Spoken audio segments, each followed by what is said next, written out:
Bonjour tout le monde, bienvenue à un nouvel épisode de La Voix de Saint-Georges avec votre hôte Steve. Aujourd'hui, quel est l'effet de porter un masque sur votre psychologie? Que vous soyez pour ou contre, n'en portez un, que ce soit volontaire ou involontaire, ça a une influence sur vous. Donc, la capsule va être en deux parties. La première partie va être majoritairement la reprise d'un article de M. Patrick Fagan, qui est un psychologue comportementaliste. Et puis, une fois qu'on va avoir passé sur les points abordés par M. Fagan des informations complémentaires, on va tomber à la deuxième partie où est-ce que je vais parler un petit peu de réalité à Saint-Georges que moi j'ai vécu et que je vis en magasin, autant avec des employés, des clients, des entrepreneurs. Donc, je crois que ça va être intéressant et informatif. Donc, on va commencer avec la section de l'article de M. Patrick Fagan. En résumé, sa position est assez claire, puis on va l'explorer après. Je vais commencer par son énoncé principal qui est: les masques peuvent désormais être ajoutés à la liste des obligations qui vous rendent stupide. Voici les faits qui expliquent pourquoi vous ne devriez absolument, catégoriquement, pas porter de masque. Il ne faut pas oublier ici qu'il parle de l'aspect psychologique du port du masque, parce qu'un masque, dépendamment lesquels et dans quelle situation, il y a des raisons d'en utiliser un. Ils vous rendent influençable, ils vous rendent plus susceptible de suivre les directives de quelqu'un d'autre et de faire des choses que vous ne feriez pas autrement. En bref, ils vous privent de votre fonction exécutive, qu'on appelle aussi votre conscience. Donc, c'est une grosse affirmation. C'est sur quoi qu'ils se basent pour dire ça?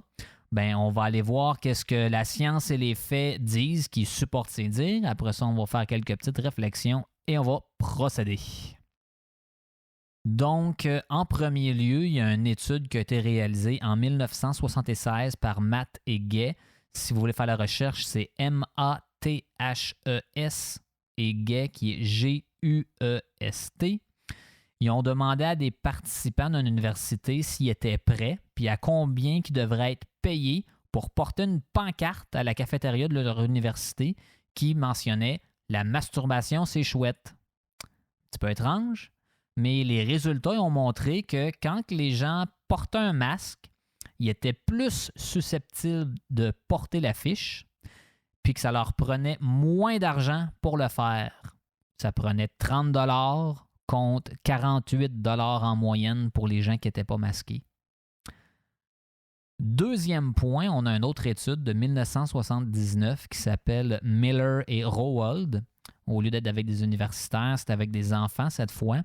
On a présenté un bol de chocolat des participants à l'Halloween. Puis on leur dit qu'ils n'avaient le droit que de prendre 2 chocolats chacun.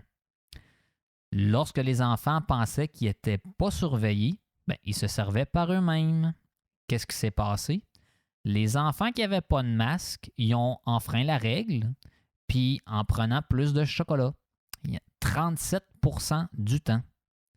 Mais les gens qui avaient un masque, eux, ils ont pris plus de chocolat 62% du temps. Donc, l'auteur a pu conclure que les masques, ça entraîne une diminution des inhibitions comportementales. Qu'est-ce que ça veut dire plus concrètement? C'est tu ne devrais pas le faire, mais tu le fais pareil. Numéro 3, on va parler d'un point de vue de neuroimagerie. Si vous voulez aller voir plus en détail, vous avez en 2005 Glannon, G-L-A-N-N-O-N. Et puis en 2017, vous avez Tasikowski, Berger et Erson. Tasikowski, T-A-C-I-K-O-W-S-K-I. Berger, qui est B-E-R-G-E-R. Et Erson, qui est E-H-R-S-S-O-N. Ça, c'est 2017. Donc, du point de vue de la neuroimagerie, les masques sont connus pour inhiber l'identité et le contrôle des impulsions. qui sont toutes les deux associées à la fonction exécutive dans le cortex préfrontal, quand que je parlais de votre conscience tout à l'heure. Pour monsieur, madame, tout le monde, ça veut dire que le masque élimine une partie de votre bonne conscience. Ça, on peut souvent représenter ça, soit pour le petit duo d'ange et le petit ange puis le petit diable sur les épaules, ou bien non, pour ceux qui connaissent Pinocchio, ben Jiminy Cricket, il agit comme la bonne conscience de Pinocchio. Donc, le Jiminy Cricket, la bonne conscience ou le petit ange, ben lui, ça l'élimine une partie de sa fonction. C'est comme ça que ça vous influence psychologiquement. Fait que c'est pas étonnant que le fait de se couvrir la bouche nous fait se taire, soit psychologiquement ou verbalement. Il y a des études qui ont montré que les vêtements ils ont un effet puissant sur la façon qu'on pense ou qu'on ne pense pas. Fait qu'il y a un principe connu qui s'appelle la cognition encapsulée. Je vais vous donner des exemples qui fait que c'est beaucoup plus facile à comprendre. Le port d'une blouse de laboratoire améliore la fonction cognitive. Vous pouvez aller voir en 2012, Adam et Galinsky, G-A-L-I-N-S-K-Y.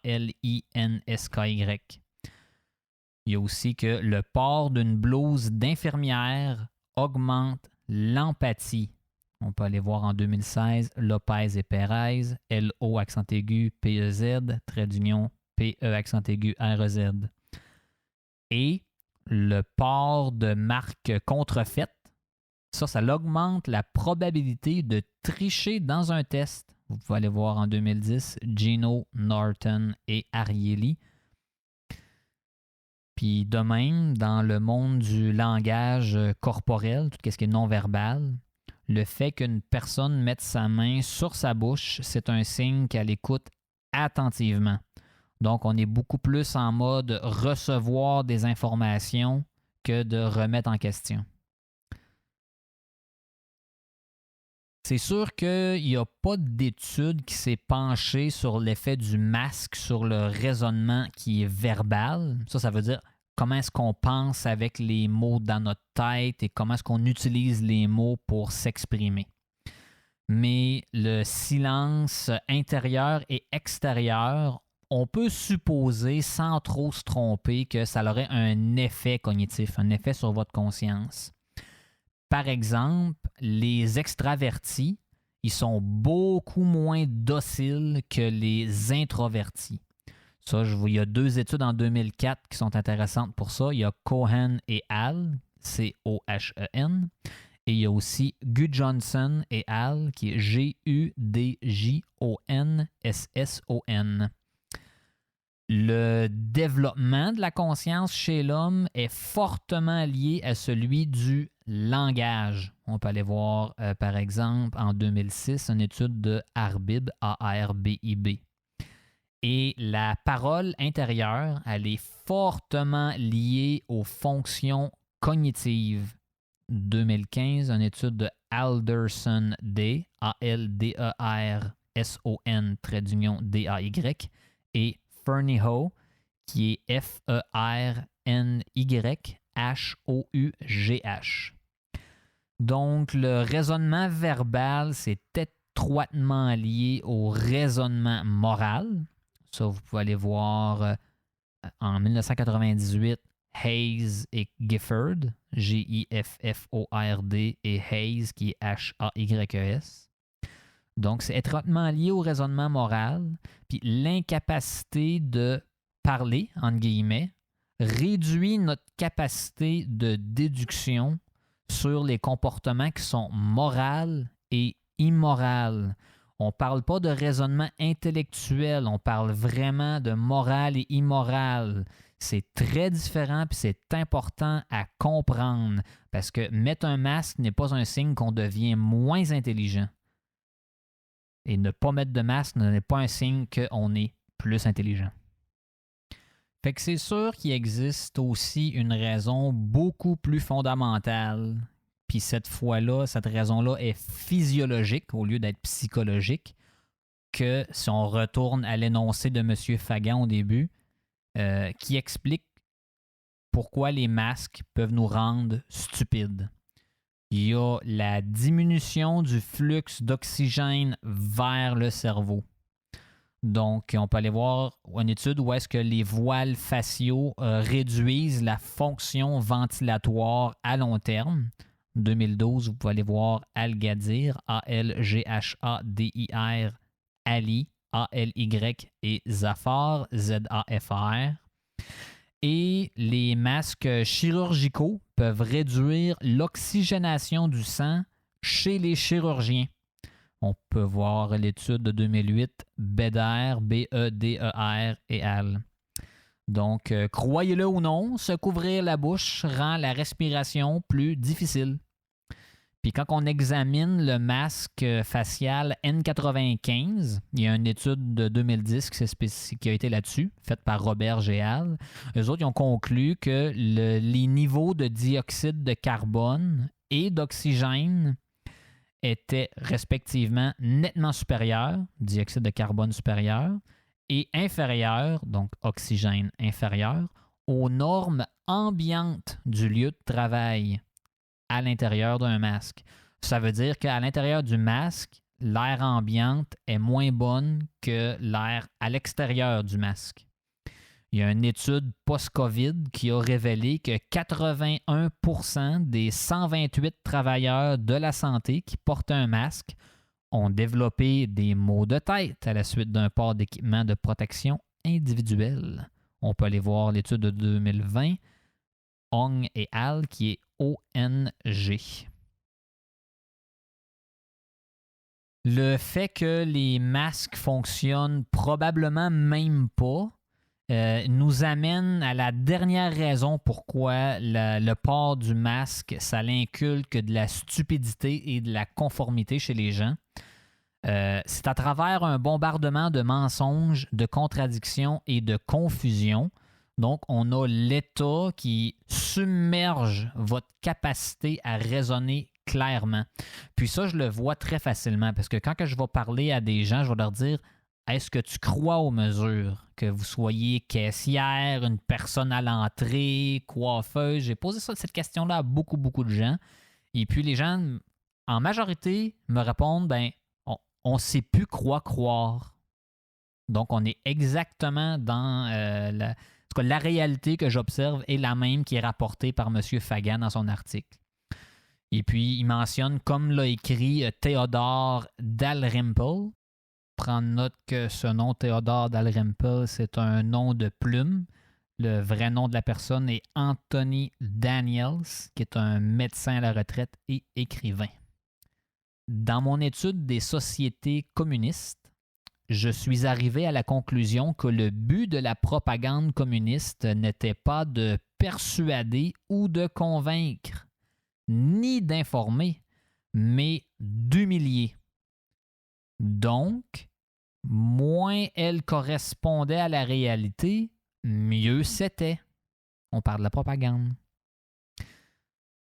Lorsque les gens sont contraints de se taire quand on leur raconte des mensonges les plus évidents, ou pire encore, lorsqu'ils sont contraints de répéter eux-mêmes ces mensonges-là, ben, ils perdent une fois pour toutes leur sens de la probité. Je vais donner une petite définition du mot probité parce que ça a été un nouveau mot pour moi aussi. Et si on va dans les synonymes pour bien comprendre, la probité, c'est la droiture, l'honnêteté, l'impartialité, la moralité, la rectitude, le sens moral, la sincérité, l'intégrité. Donc, si on se reprend, ils perdent une fois pour toutes leur sens de la probité. Consentir à des mensonges évidents, c'est en quelque sorte devenir soi-même mauvais. Le fait de résister à quoi que ce soit est ainsi érodé et même détruit. Une société de menteurs émasculés est facile à contrôler.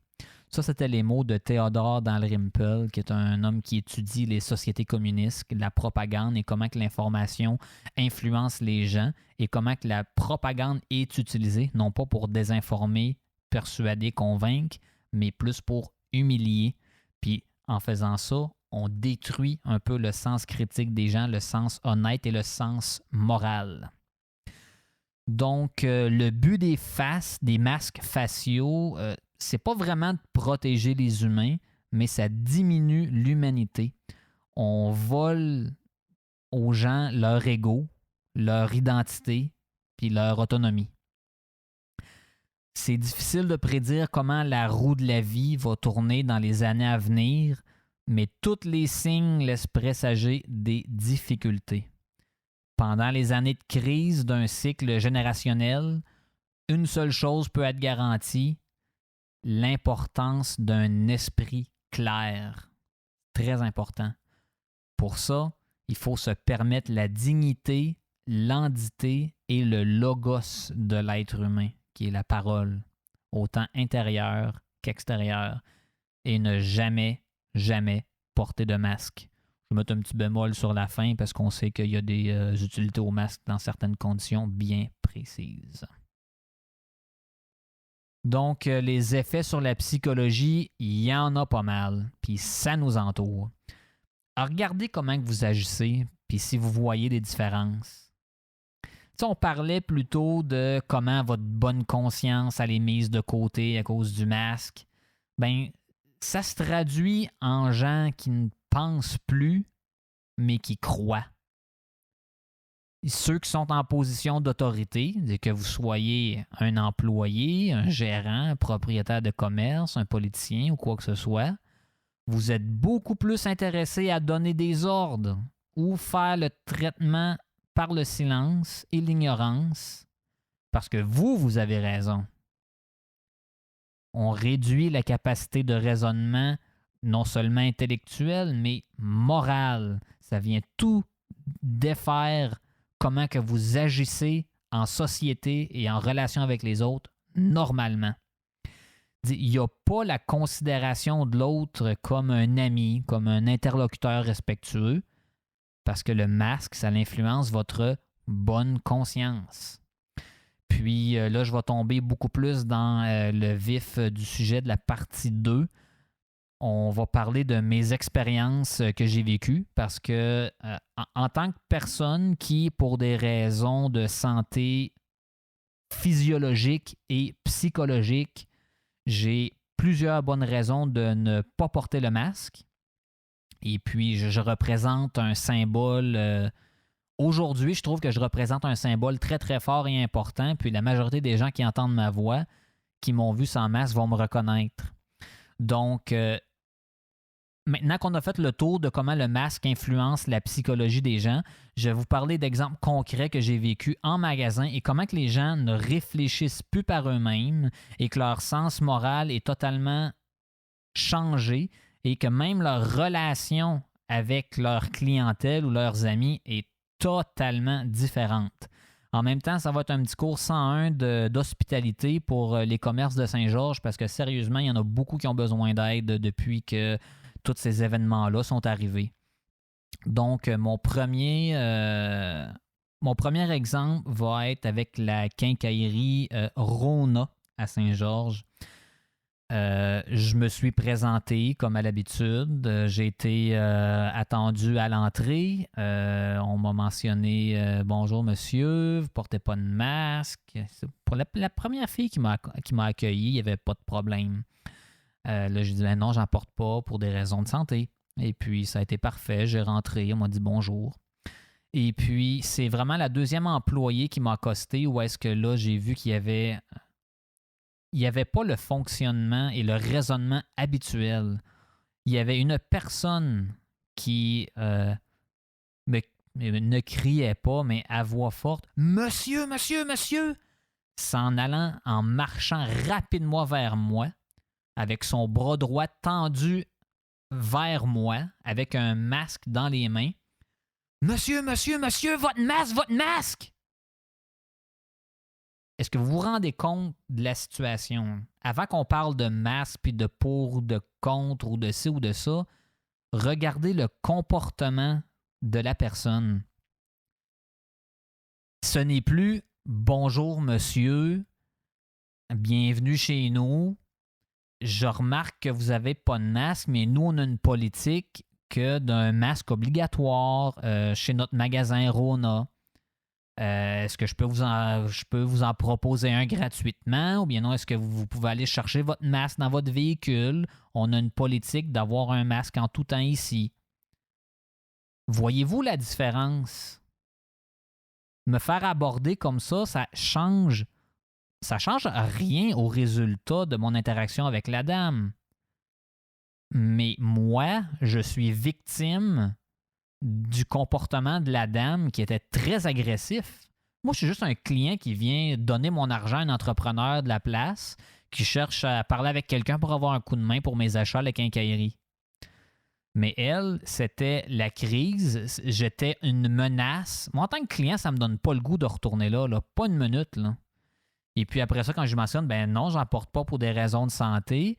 Ah, OK, c'est beau, c'est correct, etc. Mais vous avez créé un moment de malaise chez moi pour absolument rien. Et la personne qui est venue m'accoster comme ça, de un, c'est moi, ça ne m'inspire pas de la confiance envers cette personne-là. Ça ne m'inspire pas de vouloir lui répondre avec autant de gentillesse comme je fais habituellement. J'ai pas été méchant avec elle, mais c'est sûr que nécessairement, moi, j'ai été mis sur la défensive. Donc, voilà un exemple. Deuxième exemple de comment que les expériences en magasin ont changé. Je suis allé, cette semaine même, aller à la SAC à Saint-Georges, dans l'Est, pour aller cueillir une commande qui avait été faite par Internet d'une personne que je connais. Et puis je dis, ben oui, je vais y aller, il n'y a pas de problème. J'ai été accueilli très bien par la dame à l'entrée. Bonjour monsieur, pas de masque. Non, j'en porte pas pour des raisons de santé. Je viens juste chercher une commande, ça sera pas très très long. Je dis, ben c'est pas de problème monsieur, vous pouvez vous diriger dans cette direction-là, demander à quelqu'un, ça va aller super bien, blablabla. C'était super, j'avais pas de problème. Une fois à l'intérieur, je me faufilais dans les allées parce qu'il y avait des gens qui attendaient en face des caisses. Et puis là, il y a une caissière qui m'a vu. Elle dit, bonjour monsieur, vous n'avez pas votre masque? Je dis, non madame, j'en porte pas pour des raisons de santé. Je dis, ah, OK, tout était réglé. Là, je continue mon chemin. Là, je cherche un commis qui est disponible. Et puis, c'est là qu'on dirait qu'il y a eu un branle-bas de combat. On a quelqu'un qui est allé voir quelqu'un à l'arrière, probablement, selon moi, c'est le gérant. J'avais déjà vu cette personne-là dans le passé. J'avais essayé de le questionner. Et puis, un des caissiers est revenu me voir directement. Dire, hey, monsieur, là, je le sais que vous êtes un anti-masque. Là. Puis, voyez-vous la première interaction qu'on a avec moi qui est juste là pour rendre service à quelqu'un? C'est pas bonjour monsieur, je vois que vous n'avez pas de masque. Non, non, il n'y a pas de ça. C'est quand on parle que la propagande fait que les gens ne réfléchissent plus, on réduit leur sens de la probité, donc qui est le sens moral, le sens de l'intégrité. On a aussi vu que le masque réduit notre bonne conscience, notre réflexion interne et comment on s'exprime est influencé par le fait de porter un masque. Il faut en être conscient puis il faut faire attention. Parce que ça va avoir des impacts à long terme sur votre psychologie si vous portez toujours le masque et vous ne réalisez pas comment que ça vous change dans vos interactions sociales. Donc, moi, j'ai été arrivé là avec une étiquette. On m'a étiqueté d'anti-masque et puis je ne sais même pas pourquoi encore. On m'a demandé de sortir, puis j'aurais dû appeler avant. C'est comme si j'étais dans l'erreur de me présenter et d'avoir une bonne raison de ne pas porter le masque et de quand même vouloir encourager des commerces locaux. Une fois qu'on m'a mis à la porte pour me dire, ben là, on va aller sors dehors puis on va aller te porter ta commande. Ben là, c'est la petite madame à l'entrée qui me dit, ah, monsieur, y a-tu eu un problème? J'ai dit, ben, madame, on m'a dit d'attendre dehors parce que j'avais pas de masque. Là, j'ai vu que la madame, elle, même si elle a un masque, elle n'a pas perdu son sens de la probité. Elle s'est dit, mais voyons, ça n'a comme pas d'allure. Puis en plus, c'est sans compter, tu sais, tous les employés, là, la loi est claire. je ne sais pas si votre boss vous l'a présenté, là, mais oui, vous pouvez prendre une décision en tant qu'entreprise privée de dire chez nous, personne rentre à moins qu'il y ait un masque. Ça, c'est vous qui décidez ça. Il n'y a pas de problème. Dans ce cas-là, vous pouvez marquer interdit aux gens sans masque. On n'ira pas vous voir, ça ne sera pas compliqué. Mais si il y a des exemptions au masque et puis vous dites, bon, je m'en vais respecter ça, ben moi, j'utilise mon droit d'exemption de masque. Pourquoi est-ce que moi, j'ai à être puni pour ça? Je vais vous donner un autre exemple totalement différent qui est arrivé dans une épicerie de Saint-Georges. J'ai fait mon épicerie là à plusieurs reprises parce que j'avais pas de gens qui m'harcelaient sur le port du masque. On respectait le fait que je n'en portais pas pour mes raisons de santé et que je vague à mes occupations, puis je suis content, je souris, puis je dis bonjour aux gens, puis la majorité des gens me parlent parce que j'ai pas de masque. Et puis, il y a une des propriétaires qui est venue me rejoindre, et puis j'ai absolument rien contre cette personne-là. Elle a fait ça, elle m'a abordé avec des pincettes, elle avait des bonnes intentions, puis je respecte vraiment, vraiment son implication, puis comment elle m'a parlé. Mais la réalité, c'est que dans notre conversation, je me suis senti carrément comme si j'étais victime de racisme dans un magasin de Saint-Georges. Je vous explique pourquoi je pense comme ça. C'est que j'ai été abordé, on m'a dit ben, vous savez, monsieur, je vois que vous n'avez pas de masque, je peux vous demander pourquoi? Je dis, ben oui, madame, il n'y a pas de problème, c'est parce que j'en porte pas pour des raisons de santé. Puis là, elle a commencé à me dire ouais, mais tu sais, vous savez, on a des employés qui n'aiment pas ça, voir des gens pas de masque, ça les dérange, je veux pas faire. Je veux pas tanner mes employés. Moi, ils travaillent chez nous avec un masque le matin, même quand il n'y a pas de clients à l'intérieur. Tu sais, c'est des efforts de tout le monde, etc., etc., etc.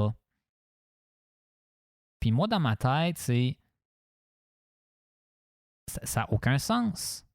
C'est comme si, exemple, un noir irait dans un magasin, puis on dirait, ah ben là, monsieur, là, vous êtes noir, on a des employés qui n'aiment pas ça, voir des noirs dans notre commerce, on veut pas trop déranger nos employés parce que si, parce que ça.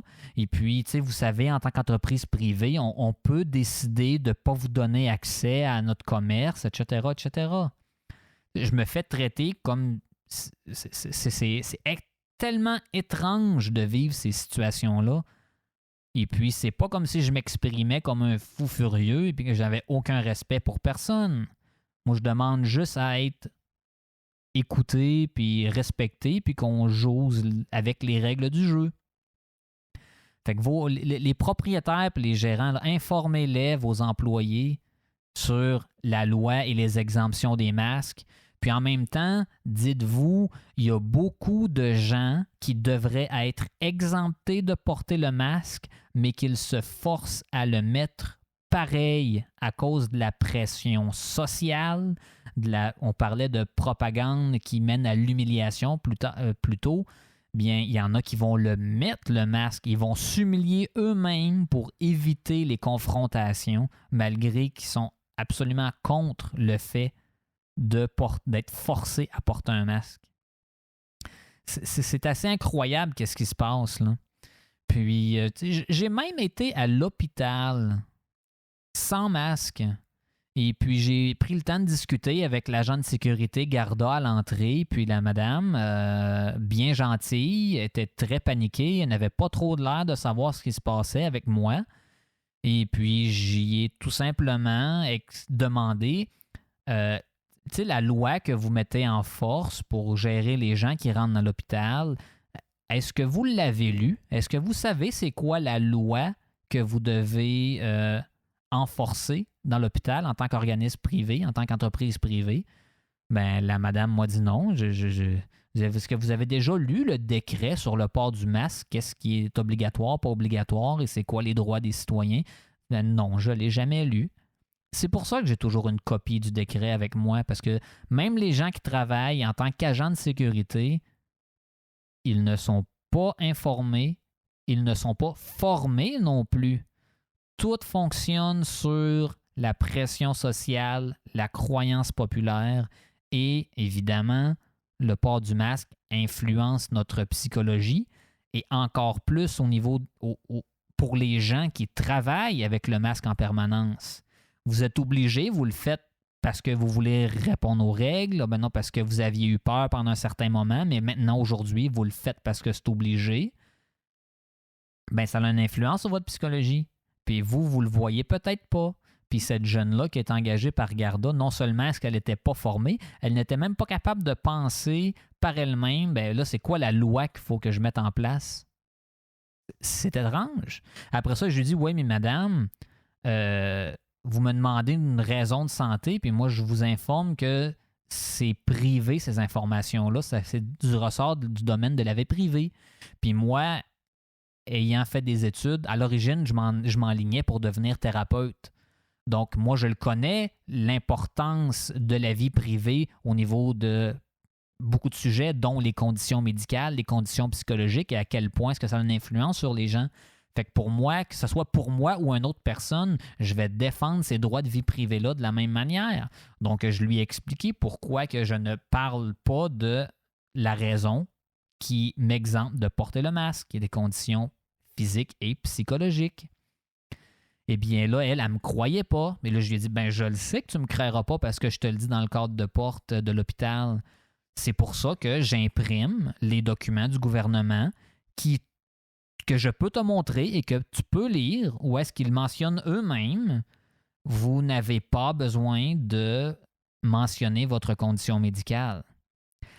La différence dans tout ça, où est-ce que je vais en venir, c'est pas que je veux m'ostiner sur utiliser l'exemption médicale pour être sûr de ne pas porter de masque parce que vous êtes contre, ben non aussi ou quoi que ce soit. Non, non.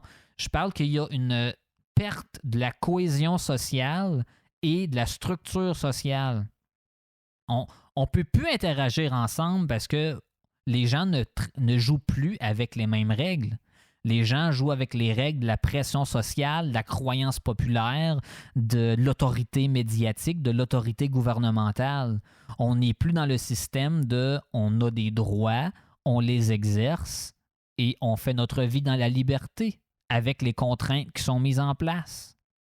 Donc, les patrons et les gérants, là, formez donc vos employés à bien accueillir les clients qui se présentent sans masque, soit pour leur dire d'en mettre un ou que vous refusez activement à une personne d'entrer dans votre commerce.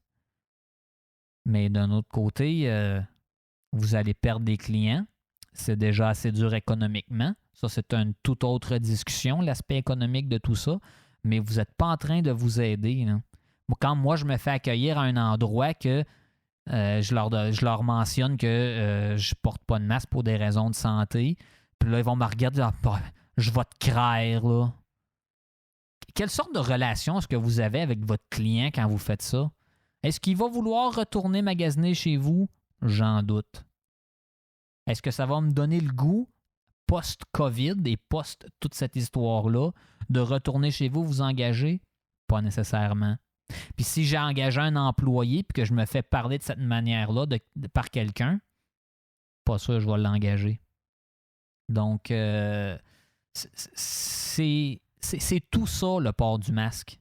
C'est pas un pour ou contre, c'est derrière ça, le port du masque a un effet psychologique. Et là, ça fait plusieurs mois que ça dure. Et puis, ça a commencé tout de suite au 18 juillet lors du décret. Parce que moi, la première journée du décret, je suis allé à un magasin au Carrefour Saint-Georges. Et puis, on m'a accueilli quasiment avec une brique et un fanal. Puis, bonjour monsieur, vous n'avez pas votre masque, vous? De un, le ton est inapproprié. C'est bonjour monsieur, bienvenue chez nous. Est-ce que je peux savoir pourquoi vous ne portez pas de masque? Ah bien non, hey, je vois que vous ne portez pas de masque. Nous, on a une obligation. On ne veut pas prendre de chance avec le gouvernement, puis etc., etc. Est-ce que vous pouvez porter un masque, s'il vous plaît? on oublie la conversation, l'hospitalité, la réception de notre client.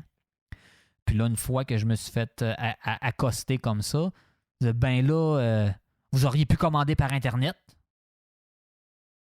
Vous voyez, encore une fois, c'est quasiment une confrontation. Je suis en erreur. Vous êtes donc ben... c'est comme involontairement, il y a de l'humiliation qui rentre là-dedans parce que moi, je vis ça devant d'autres clients et devant d'autres employés. Il ne faut pas l'oublier, là. Puis c'est qui a de l'air d'un cave dans la situation? Moi, je m'en fous de ce que les gens pensent parce que les gens, ils pensent pas en général. Ils font juste croire des choses. Donc, je m'en fous de ce que les gens croient de moi ou pensent de moi. Mais c'est moi qui avais le malaise sur le moment, là. Les autres, une chance qu'il se fait arrêter. T'sais, chaque personne va avoir son idée, mais il y a beaucoup de gens qui sont influencés parce que les autres pensent d'eux, là. C'est pas tout le monde qui est comme moi et qui s'en fout comme l'an 40 parce que pour moi, je suis convaincu que les gens, en général, ils pensent pas et ils ne font que croire. Moi, ça me permet de continuer ma journée. Une fois que là, ça, ce point-là, je me dis, ben, je ne veux pas commander sur Internet. J'ai juste besoin d'un paquet de X choses. Il me coûte 6 piastres. Là, je ne faisais pas une commande par Internet puis me faire livrer ça puis payer ça. J'ai dit, ben là, savez-vous ce que vous venez chercher? Je dis, ben, oui. Encore une fois, le ton était agressif. Je dis, ben là, monsieur, là, c'est dans telle rangée, c'est à telle place. Là, vous prenez un panier, vous vous y rendez, vous faites ça vite, puis vous ressortez tout de suite. Est-ce que vous parleriez comme ça à un de vos clients, vous? Est-ce que vous parleriez comme ça à un de vos amis? La cohésion sociale, elle est blessée. Il faut faire quelque chose pour que ça change. Tu sais, là, j'ai un exemple du 18 juillet, puis j'ai un exemple de la SAC qui est de cette semaine. Puis entre les deux, il y a bien du monde qui n'ont pas encore compris que oui, il y a plein de monde qui devrait être exempté du masque, puis ça devrait être normal de voir des gens sans masque. Oui, il y a du monde qui vont vouloir profiter du système puis s'exempter sans bonne raison. Puis en même temps, il y a plein de monde qui refuse de s'exempter du masque à cause du regard des autres, de ce que les autres vont dire. Ils vont préférer l'humiliation personnelle en portant le masque que l'intégrité de suivre leurs convictions et leurs droits, qui sont même légales.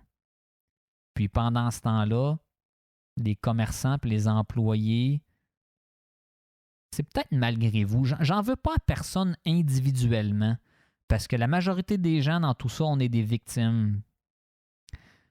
Puis, il faut s'en sortir, puis pour que ça on s'en sorte, il faut se challenger, puis il faut s'en parler.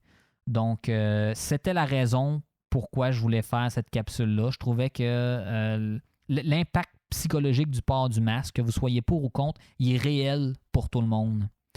Puis, c'est important de s'en parler. Puis c'est important de le savoir parce que petit à petit, là, vous êtes en train de transformer votre manière de penser, vos relations sociales, sans même que vous vous en rendez compte. Puis parfois, ça va être subtil, les changements. Mais plus le temps avance, plus ça s'empire.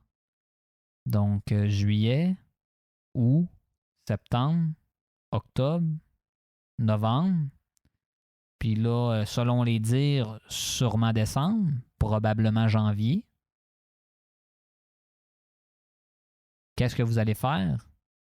Allez-vous plutôt foncer vers la bonne vie sociale, avoir une vie intéressante à aller faire nos commissions? Parce qu'il y a bien des gens qui n'ont plus rien d'autre à faire sauf que faire leurs commissions, là. Puis il y en a qui ne vont même plus les faire parce que l'expérience d'aller en magasin, elle est exécrable à certains endroits. Puis des fois, c'est pas par cause des employés, mais par cause de l'atmosphère. Individuellement, je ne vous rends pas responsable tous et chacun. La majorité d'entre vous, vous n'êtes pas des professionnels du comportement humain, vous n'êtes pas passionnés par le comportement humain et le changement.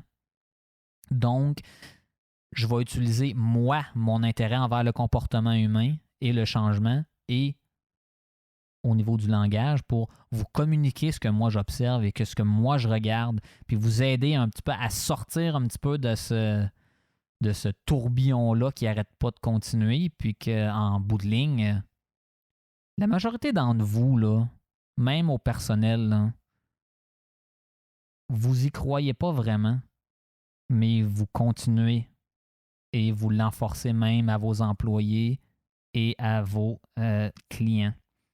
Faites attention. Faites-le d'une manière consciente du moins. Ajustez comment vous accueillez vos clients au minimum. Parce que là, ça va structurer notre société d'une autre manière. Les contrats sociaux vont changer à cause de ça. Vous allez tranquillement transformer la manière qu'on vit. Et puis là, on influence autant les enfants. C'est ça, je n'ai pas parlé beaucoup des enfants, là. Je parlais juste de l'influence psychologique, mais là, on ne parle pas de l'influence au niveau de l'apprentissage, du développement psychologique de l'enfant, la communication chez l'enfant. Fait qu'on prépare les prochaines générations à quoi? Est-ce que vous vous sentez responsable? Moi, je n'ai pas d'enfant, puis ça me fait capoter de voir ce qui se passe. On verra bien où est-ce que ça mène. J'espère avoir des questions, commentaires, des challenges de vous qui écoutez. Il y a d'autres capsules qui vont s'en venir avec d'autres sujets et puis d'autres exemples de commerce ici même à Saint-Georges. Mon projet de rassembler les gens pour faire un changement populaire va probablement passer aussi par les commerces parce que vu que la majorité d'entre vous, vous ne croyez plus au masque, mais vous le faites par automatisme, non pour répondre aux règles. Si vous travaillez à quelque part, ou vous êtes gérant, ou vous êtes propriétaire, ou vous êtes franchisé propriétaire, n'hésitez pas d'envoyer un message sur ma page Facebook La Voix de Saint-Georges. J'aimerais qu'on puisse ensemble arrêter un petit peu la folie sociale de tout ça, puis qu'on puisse permettre aux gens de vivre librement, parce que c'est pas la propagande qui nous aide à vivre librement en ce moment. Elle aide pas mal plus à créer des sentiments d'humiliation chez un peu tout le monde et chacun. Et les gens, s'efforcent à faire ce qu'ils ont à faire pour nourrir leur famille, pour ne pas scraper leurs relations interpersonnelles. Mais malgré eux, même s'ils font leurs meilleurs efforts, au niveau économique, on sait où est-ce qu'on s'en va. Et puis au niveau relations interpersonnelles, si on fait juste sortir en ville, on est capable de voir très rapidement qu'est-ce que ça fait.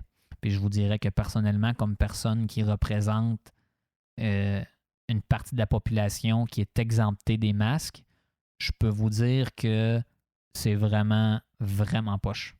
C'est pas intéressant de vivre ici dans des conditions comme ça. C'est pas intéressant de magasiner chez vous dans des conditions comme ça. Je peux vous dire que j'ai aussi eu des commerces où est-ce que c'était des commerces indépendants qui ne sont pas des franchisés, qu'eux autres, ils n'ont pas de problème avec le respect de ça. Le respect individuel des gens, puis qui sont plus axés sur la bonne relation avec la personne qui rentre dans le commerce, de le servir comme un client, de le mettre sur un piédestal pour que lui aussi, il dépense chez vous, puis qu'il vous envoie des gens qui connaissent en référence chez vous. Donc, ça fait déjà assez longtemps qu'on fait ce podcast-là. Merci beaucoup pour votre écoute. Aujourd'hui, la recommandation musicale, ça va être un petit peu différent parce que j'ai vu que sur YouTube et même Facebook, même si je mets une chanson, ça peut être censuré, mis sous silence parce que je ne serais pas propriétaire des droits de tout ça. Donc, pour YouTube, vous devriez faire une recherche par vous-même. Et puis, si vous m'écoutez sur Facebook, bien, je vais partager suite à ce post la recommandation musicale pour que vous puissiez l'écouter vous-même. Donc, aujourd'hui, je vais vous présenter un groupe de un peu rock and roll à thématique pirate. C'est un groupe acoustique. Et puis, je les ai vus 4 ou 5 fois à Québec.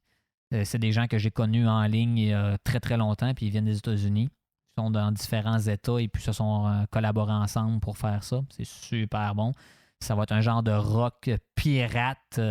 Et puis, en même temps, ils ont des vidéoclips extrêmement drôles. Super drôles. Donc, si vous aimez ça un peu folklorique, qui est mouvement avec un petit peu d'agressivité dedans, au lieu d'être un folklorique très smooth et soft sans mouvement. Donc, je vous invite à écouter Dread Crew of Oddwood. On va aller à leur deuxième album, il y en a 4, qui est sorti en 2010, qui s'appelle Rocktopus, un mix entre rock et octopus, qui veut dire pieuvre. Et puis on va aller avec la première tune de l'album qui s'appelle Queen's Decree, le décret de la reine. Donc bonne écoute et